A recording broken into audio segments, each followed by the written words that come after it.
Imagine you live in a colorful, peaceful town. The birds are chirping, making their mating calls. Touch me harder. The old people are dying of cancer. Things are as things should be.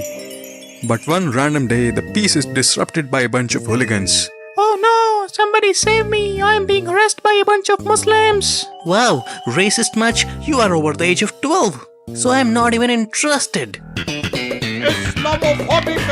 look around for police, some form of security, or at least some adult supervision. Well, it turns out that in your neighborhood, the monopoly on violence is not in the hands of some organized state that grants you rights and privileges in exchange for your taxes, but instead it is done by angry, fresh into puberty teenage boys of your local school. That, my friend, is the anime Windbreaker. Why do they call it that? I don't know. The anime does start with the basic premise. What if the public safety of a whole town was handled by a bunch of hormonal teenage boys who have serious emotional and socialization issues, but they also like to solve their disputes by giving each other skull trauma?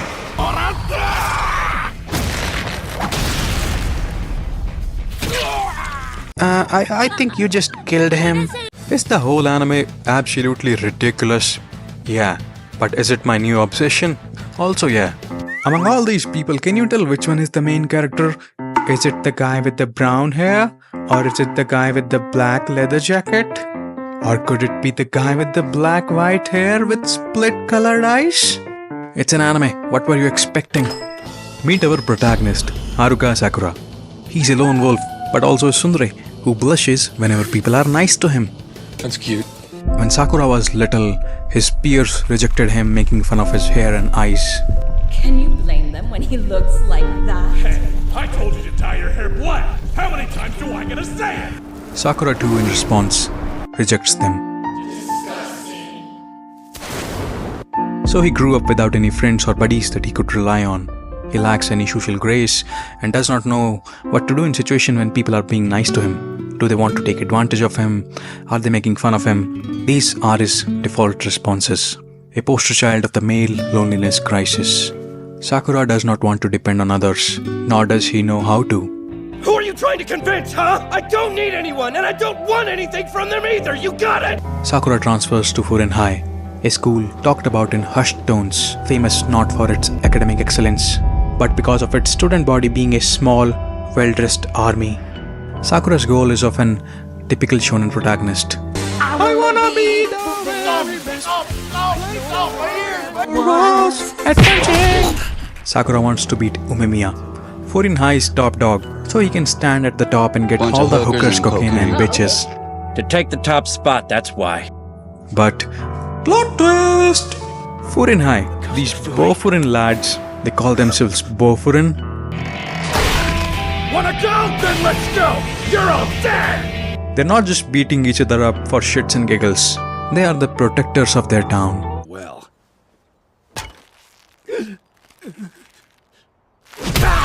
They stop muggings, help local businesses, assist old grandmothers cross the road, and probably also see that all the stray cats are up to their vaccinations. If this was real world, most of these guys would end up extorting money from local businesses. Y'all getting any rain? Then police would have to come in and most of them would end up in jail, Mr. Griffin, you're under arrest. with a very high probability of overdosing on cocaine. And in future would become absentee fathers with 3 child support payments. I've abandoned my child! But this is an anime, so it does not have to make any sense, or you can just shut your brain off. Just imagine a biker gang filled with tall muscular dudes who instead of Hello Kitty tattoos on their bodies, they are secretly furries. And they constantly like to giggle while talking about their high school crushes. Furin High is filled with good-hearted gangsters. You got that right? Yeah. When Sakura sees Furin High helping the town and fighting for the weak, his entire worldview is shifted. People are nice to him, they smile at him, they poke fun at him without being assholes, they do not make fun of his appearance. They gift him things for having fought for them. His brain simply shuts down. It does not know how to process all this. Just punch them, dude. Solving interpersonal conflicts and finding a proverbial family among strangers. That is the beating heart of Windbreaker. If you think about it for even 3 seconds, you start to wonder, where are the parents, where are the teachers who let this guy start a whole garden on the roof?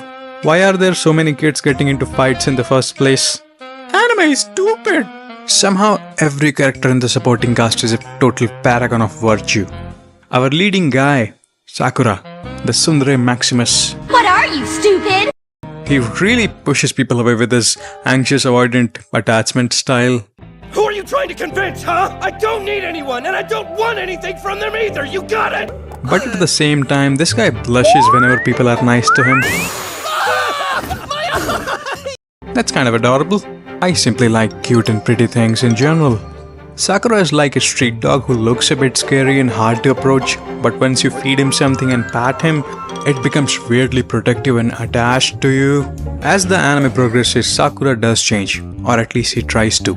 Sakura realizes that he's overvaluing what he does have, the fighting skills, and undervalues what he does not have, like social skills or friends who will watch your back. Not only you can fight bad guys together with them, but you can also form a group to rescue Sasuke. You can also form a pirate group trying to find the One Piece. One Piece love! Yeah, I guess. My point is, as anime progresses, Sakura fights for people, and in turn, they fight for him. Result being that his social skills do improve, marginally. Then there is Umemiya, the big boss. Because he does fight with the power of his friends, his nakama on his side. Peppers? Against a guy who can do gymnastics and roundhouse kicks, Umemiya punches really hard to beat him. How come Umemiya is so strong? For that, he mentions the weight of his fist. According to Umemiya, his punches hit really hard because he has people and friends he wishes to protect. Classic anime logic. Then there is Nire. This guy loves taking notes about everyone.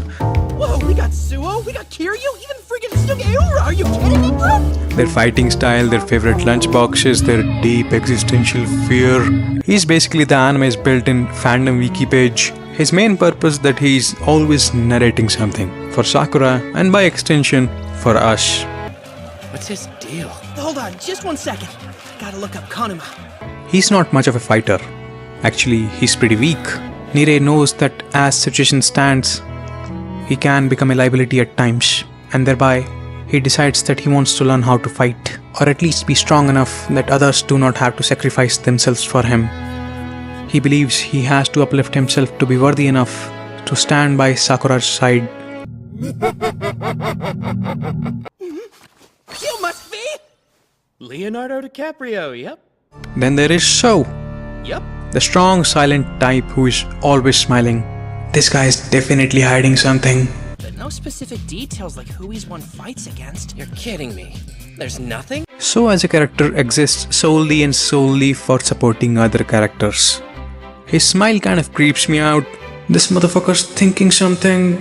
So is carrying a lot of mystery right now. Why does he fight using Tai Chi? Who taught him that? Why is he wearing an eye patch? I'm only wearing it to keep the ancient Chinese spirit sealed within my right eye. Did something happen in the past? Why do you always smile? Is it like a shonen backstory where your grandma died for you and he told you, save the people you can, even if it's only those closest to you. When you die, you should be surrounded by people. You dead, bitch! oh, there's also Kotoha.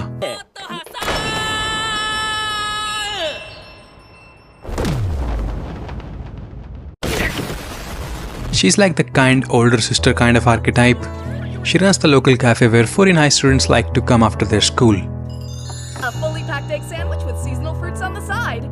Eat up. This show introduces one female character, then pushes her into the kitchen. Because this is what it does, it appeals to like the male fantasy. This character's sole role is to act as a therapist to other people.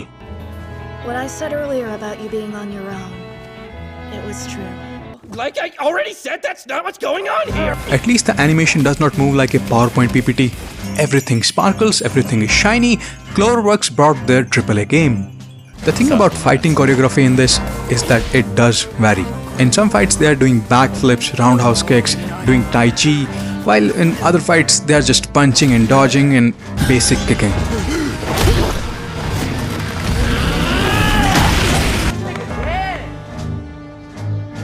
Hey, the video has ended. Subscribe if you want to see more narrative style videos If you don't like it, it's totally chill. That is just not your thing.